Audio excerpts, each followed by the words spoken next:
Sorry to interrupt your program, but a 7.2 magnitude earthquake has just hit a town 8 miles southwest of Juneau. This is Jim Foley, and today an earthquake has hit Alaska. The scale we use today is the moment magnitude scale, which measures the total amount of energy released. Let's go meet Nicole at our seismograph station. We are here in our seismograph station.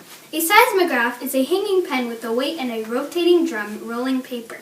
When an earthquake hits, the rotating drum shakes, causing marks on the surface. The P waves first arrive, S waves second to arrive, and surface waves, created when P and S waves mix at the surface, damaged over 35 buildings and caused over 205 injuries.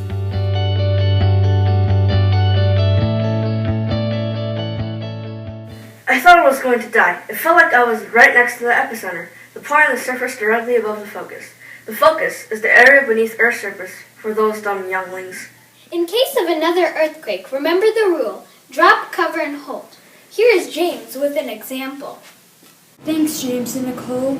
Here are some examples of drop, cover, and hold. Drop, cover, hold. And remember, this was a 7.2 magnitude earthquake. Any earthquake less than 5.0 is very minor. Next we'll meet with Matthew, who is 12 miles northeast of Yukon. Thanks, Jim. Now we are further away from the focus of the earthquake, which is the place where the earthquake starts. Now, we interview S. Theodore Markson, whose house was destroyed by the earthquake. How was it, S. Theodore Markson? It was terrible. My house collapsed and my dogs were going crazy. I would rate this a 700 on the modified Mercalli scale, which rates the amount of shaking from people's perspectives. As Theodore Markson, there are only 12 levels on the modified Mercalli scale. Oh, never mind. The aftershock was just as scary and my dogs were as scared as me. An aftershock is a smaller earthquake after a larger one. Very interesting, S. Theodore Markson. Your dog seemed so hyped about the aftershock. Oh yes, and buildings will be built stronger and more flexible to withstand earthquakes. And a building designed to have less damage from an earthquake is called a base isolated building. That's great news.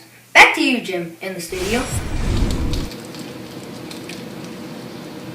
Oh, that was one interesting interview, Matthew, I guess. This was Jim, reporting live from Alaska. Here is James, reporting in Anchorage, where lots of harm was done by the earthquake. This is James here at Anchorage, Alaska. All the buildings are completely destroyed, as you can see behind me.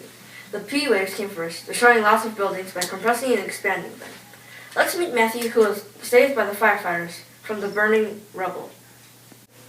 It was fine. I got no burns and I didn't even get a scratch. I got the news that it was a 7.2 magnitude earthquake, which means that it is very severe. But I had a table in my house to hold on, so it was fine. Yes, holding on to something sturdy is safe. Thanks for tuning in, folks. We hope the damage will be fixed soon.